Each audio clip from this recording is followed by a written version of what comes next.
नमस्कार, मैं मिलन बड़के।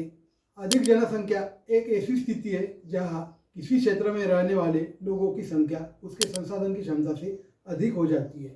विश्व की जनसंख्या चिंताजनक दर से बढ़ रही है। मानव जनसंख्या 8 अरब से अधिक हो गई है और इस सदी के अंत तक यानी 2100 तक 11 अरब पहुंचने का अनुमान है। भारत चीन को पछाड़कर दुनिया में सबसे अधिक आबादी वाला देश बन गया है, लेकिन अपनी तेजी से बढ़ती आबादी के कारण चुनौतियों का सामना कर रहा है। 1.4 अरब से अधिक लोगों और लगभग 1% की अनुमानित वार्षिक वृद्धि दर के साथ इस जनसांख्यिकीय प्रवृत्ति का भारत में मानव विकास पर जटिल और दूरगामी प्रभाव पड़ रहा है। भारत की जनसंख्या अस्थिर दर से बढ़ रही है और 2030 तक 1.5 अरब लोगों और 2050 तक 2 अरब लोगों से अधिक होने का अनुमान है। भारत में अधिक जनसंख्या होने के कई कारण हैं। पहला है, भारत में मुख्य कारण उच्च जन्म दर है। कई दंपतियों के 2 से अधिक बच्चे हैं। लोगों का मानना है कि अधिक बच्चों का अर्थ है बूढ़े होने पर अधिक मदद और समर्थन, इसलिए उनके कई बच्चे होते रहते हैं, लेकिन इससे जनसंख्या बहुत तेजी से बढ़ रही है। दूसरा, भारत में बहुत से लोग अशिक्षित हैं। वे यह नहीं समझते कि अधिक बच्चे पैदा करना एक समस्या है। शिक्षित लोग जानते हैं कि उन्हें कम बच्चे पैदा करने चाहिए, लेकिन अशिक्षित लोग अधिक बच्चे पैदा करते रहते हैं।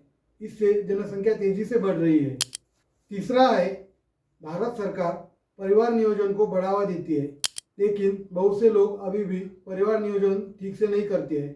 दंपतियों को अपने बच्चों को अलग रखना चाहिए और कम बच्चे पैदा करने चाहिए, लेकिन बहुत से लोग ऐसा नहीं करते।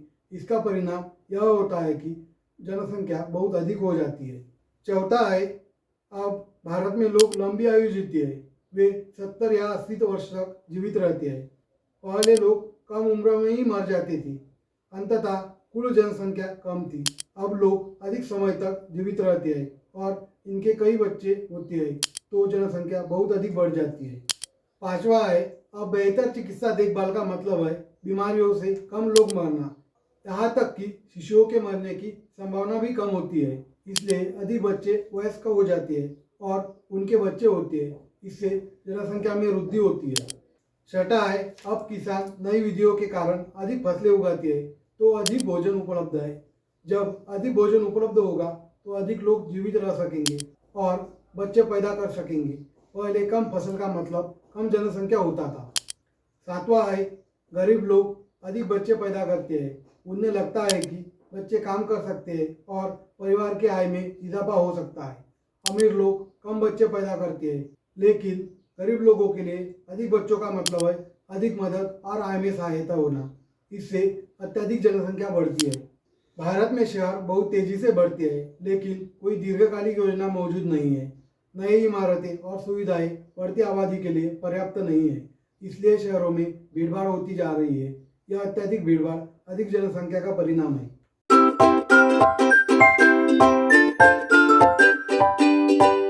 भारत की जनसंख्या अधिक होने के कारण यहाँ अनेक समस्याएं हैं। अधिक जनसंख्या का प्रभाव भारत में सर्वत्र देखने को मिलता है। इसमें अधिक जनसंख्या के सामाजिक परिणाम भी है। अधिक जनसंख्या कई प्रकार से सामाजिक समस्याएं उत्पन्न करती है। पहला है, अपराध बढ़ता है। जब बहुत से लोग होते हैं और नौकरियां कम होती है, तो कुछ लोग अपराध करते हैं। बड़े आबादी संसाधनों पर दबाव डालती है, जिसके कारण अधिक अपराध होते हैं। दूसरा है, तनाव और चिंता। बड़ी संख्या में लोग तनाव और चिंता का कारण बने रहते हैं। यहाँ जगह कम है, ट्रैफिक ज़्यादा है और शोर भी ज़्यादा है। इससे लोगों के मानसिक स्वास्थ्य पर असर पड़ता है। तीसरा है, कम गोपनीयता। जब बहुत से लोग होते हैं तो व्यक्तिगत स्थान और गोपनीयता कम होती है। लोग कम स्वतंत्रता के साथ एक साथ रहते हैं। चौथा है, पारिवारिक समस्याएं। बड़ी जनसंख्या का अर्थ है छोटे घर और रहने की जगह। इससे परिवारों में झगड़े और बहसें होती रहती है। पांचवा है, भीड़भाड़ वाले शहर। बड़ी संख्या में लोगों के आने जाने के कारण भारत के शहर बहुत तेजी से विकसित हो रहे हैं। शहर बहुत तेजी से भीड़भाड़ वाले बनते जा रहे हैं। अधिक जनसंख्या भारतीय अर्थव्यवस्था को बुरी तरह प्रभावित करती है। पहला है, बढ़ते कीमती। जब अधिक लोग सामान चाहते हैं तो कीमतें बढ़ जाती है। आपूर्ति मांग जितना तेजी से नहीं बढ़ती, इसलिए मुद्रास्फीति बढ़ती है और जीवन यापन की लागत ऊंची हो जाती है। दूसरा है बेरोजगारी। बढ़ती आबादी का मतलब है कि नौकरियों की तुलना में नौकरी चाहने वालों की संख्या अधिक है, इसलिए भारत में बेरोजगारी अधिक बनी हुई है। तीसरा है कम वेतन। इतने सारे नौकरी चाहने वालों का मतलब है कि नियोक्ता वेतन कम रख सकते हैं। श्रमिकों के पास ज़्यादा विकल्प नहीं है, इससे आबादी का एक बड़ा हिस्सा गरीब रहता है। चौथा है गरीबी। जब जनसंख्या आर्थिक विकास की तुलना में तेजी से बढ़ती है तो गरीबी बढ़ती है और भारत में बहुत से लोग अधिक जनसंख्या के कारण बुनियादी ज़रूरतें भी पूरी नहीं कर पा रहे हैं। पांचवा है कम बचत और निवेश। जब बड़ी आबादी की ज़रूरतों पर अधिक पैसा खर्च किया जाता है तो अर्थव्यवस्था में कम बचत और निवेश किया जाता है, इससे आर्थिक विकास धीमा हो जाता है। भारत में अधिक जनसंख्या के कारण पर्यावरण को बहुत नुकसान होता है। पहला है वनों की कटाई। भारत की बड़ी आबादी आवास, खेती और उद्योग के लिए भूमि पर दबाव डालती है, इससे वन तेजी से कटते हैं। दूसरा है प्रदूषण। जब अधिक लोग होते हैं तो वस्तुओं का उत्पादन और खपत बढ़ जाती है, इससे शहरों और कस्बों में अधिक प्रदूषण होता है। वायु और जल दोनों प्रदूषित होते हैं। तीसरा है जैव विविधता में कमी। जैसे जैसे जंगल कम होते जा रहे हैं और मानव आवश्यकताओं के लिए भूमि का रूपांतरण हो रहा है, भारत के पौधों और जानवरों को खतरे का सामना करना पड़ रहा है। कई प्रजातियां विलुप्त हो रही है। प्रति व्यक्ति संसाधनों में कमी। अधिक लोगों द्वारा सीमित भूमि, पानी और अन्य संसाधनों का साझा करने से प्रति व्यक्ति उपलब्ध संसाधनों में कमी आती है। ऐसी कमी बढ़ती ही जा रही है। पांचवा है कृषि भूमि का क्षरण। बड़ी संख्या में लोगों के सीमित कृषि भूमि पर निर्भर रहने से मिट्टी की गुणवत्ता कम होती जा रही है और भूमि का क्षरण होता जा रहा है। समय के साथ पैदावार भी कम होती जा रही है।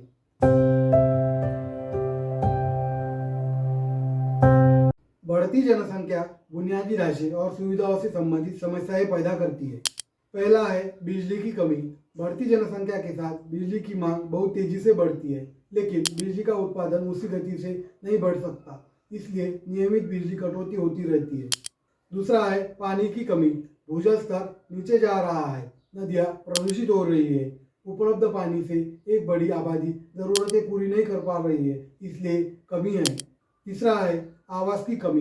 तेजी से बढ़ती आबादी का मतलब है पर्याप्त घर नहीं बनाए जा रहे हैं, इससे बेघर होते जाते हैं और शहरों में आवास की कमी होती जाती है। चौथा है अत्यधिक उपयोग की जाने वाली सड़कें।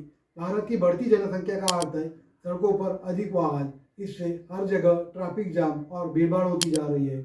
आवागमन कठिन होता जा रहा है। पांचवा है खराब स्वास्थ्य और देखभाल। सीमित अस्पताल, क्लिनिक और डॉक्टर की बड़ी संख्या में चिकित्सा देखभाल की आवश्यकता वाले लोगों की सहायता नहीं कर सकते हैं, इससे बीमारियां अधिक फैलती है। जनसंख्या की तीव्र वृद्धि को रोकना आधुनिक विश्व में गरीबी, अशिक्षा, बेरोजगारी और आर्थिक पिछड़ेपन आदि पर विजय की कुंजी है। बढ़ती जनसंख्या, देश के बढ़ते विकास और उन्नत तकनीकी लाभ को ही निगल जाएगी।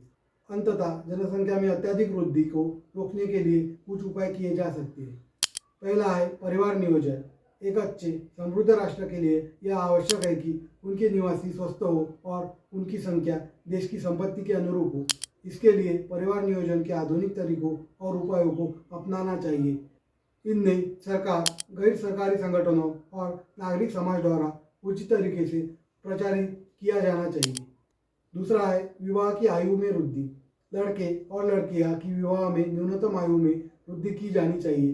भारत में शादी की उम्र लड़कियों के लिए 18 साल और लड़कों के लिए 21 साल तक तय की गई है। इसका अनुपालन सभी राज्यों में दृढ़तापूर्वक किया जाना चाहिए। इसके लिए हमें मजबूत राजनीतिक इच्छा शक्ति के साथ साथ एक प्रभावी शासन प्रणाली की आवश्यकता होती है। तीसरा है संतुलित अनुपात। जनसंख्या में गुणात्मक सुधार भी करना आवश्यक है। बच्चों के बीच कम से कम 5 साल का अंतर होना चाहिए और संतानों की वृद्धि प्रति परिवार 2 बच्चे से अधिक नहीं होनी चाहिए। चौथा है सार्वजनिक स्वास्थ्य सेवाओं में सुधार। मनुष्य की आर्थिक क्षमता बढ़ाने के लिए सार्वजनिक स्वास्थ्य और स्वच्छता पर ध्यान देने की आवश्यकता है। प्रत्येक राज्य में शहरी और ग्रामीण क्षेत्रों में प्रदूषण मुक्त और स्वच्छ वातावरण पर जोर देना आवश्यक है। पांचवा है भूमि का उचित उपयोग।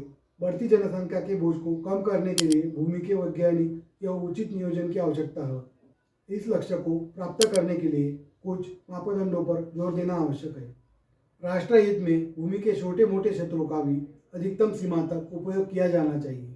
विभिन्न आवश्यकताओं की पूर्ति के लिए भूमि का उपयोग बहुउद्देशीय उत्पादन हेतु किया जाना चाहिए।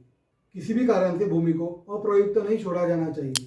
छठा है शिक्षा की आवश्यकता। किसानों की स्थिति में सुधार करने के लिए उन्हें उच्च शिक्षित और कुछ सहकारी समितियों से जोड़ने की आवश्यकता है। सरकार सहकारी समितियों और अन्य उपयोगी संस्थाओं की मदद से किसानों को ऋण, उचित कृषि पद्धतियों, शिक्षा और प्रौद्योगिकी के बारे में जानने का अवसर मिलता रहता है।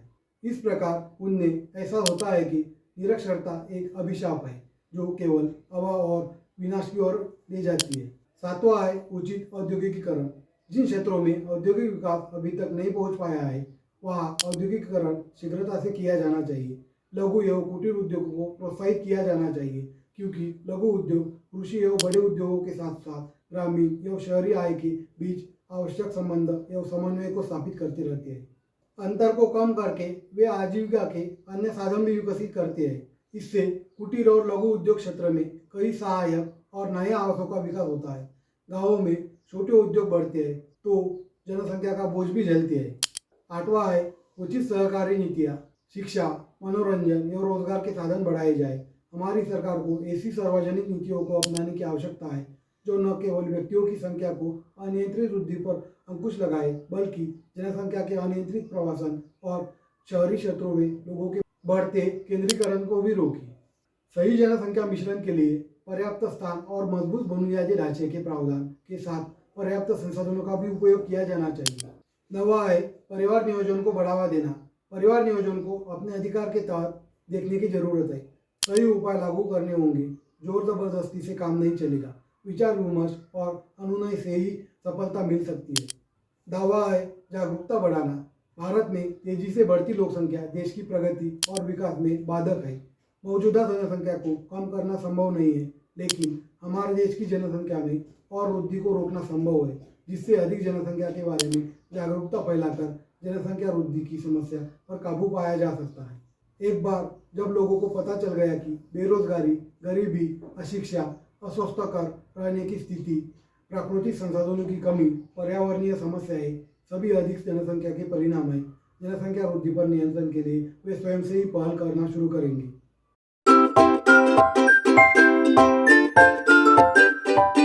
उत्तर प्रदेश के मुख्यमंत्री योगी आदित्यनाथ ने कहा था कि ऐसा नहीं होना चाहिए कि जनसंख्या वृद्धि की गति या किसी समुदाय की प्रतिशत अधिक हो और हम जागरूकता या परिवर्तन के माध्यम से मूल निवासियों की जनसंख्या को स्थिर करें।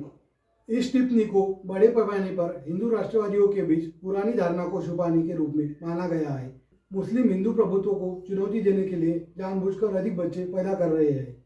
हालांकि यह संकेत जांच के लायक नहीं है। हाल ही में प्यू रिसर्च सेंटर ने नेशनल फैमिली हेल्थ सर्वे के हवाले से रिपोर्ट दी है कि भारत में हर धार्मिक समूहों की प्रजनन दर में गिरावट देखी गई है जिसमें बहुसंख्यक हिंदू आबादी और मुस्लिम, ईसाई, सिख, बौद्ध, जैन, अल्पसंख्यक समूह शामिल है। उदाहरण के लिए भारतीय मुसलमानों में केंद्र के विश्लेषकों ने लिखा कुल प्रजनन दर 1992 में प्रति महिला 4.4 बच्चे से घटकर 2019 में 2.4 बच्चे हो गए हैं। यह सबसे हालिया डेटा है। भारतीय प्रबंधन संस्थान के अर्थशास्त्र के एसोसिएट प्रोफेसर चिन्मय तुम्बे ने कुछ हिंदू राष्ट्रवादियों द्वारा प्रचारित कथा की आलोचना की है जिन्होंने फॉरेन पॉलिसी को फोन पर बताया। केरल में मुस्लिम महिलाओं के, बिहार में हिंदू महिलाओं की तुलना में कई कम बच्चे हैं। नागपुर के एक कार्यक्रम के दौरान सरसंघ चालक मोहन भागवत ने भारत की जनसंख्या को लेकर एक बड़ी बात रखी। उन्होंने कहा कि जनसंख्या की गिरावट समाज के लिए चिंताजनक है। यदि जनसंख्या की बढ़ोतरी दर 2.1 से कम हो जाए तो समाज का पतन होना तय है। ऐसे में मनुष्य की जन्म दर को एक नहीं रखा जा सकता है, इसलिए कम से कम 2 या 3 बच्चे पैदा करने चाहिए। और लोगों को पता है कि इस तरह के बयान जो भी देती है वो अपने राजनीतिक फायदे के लिए ही देती है।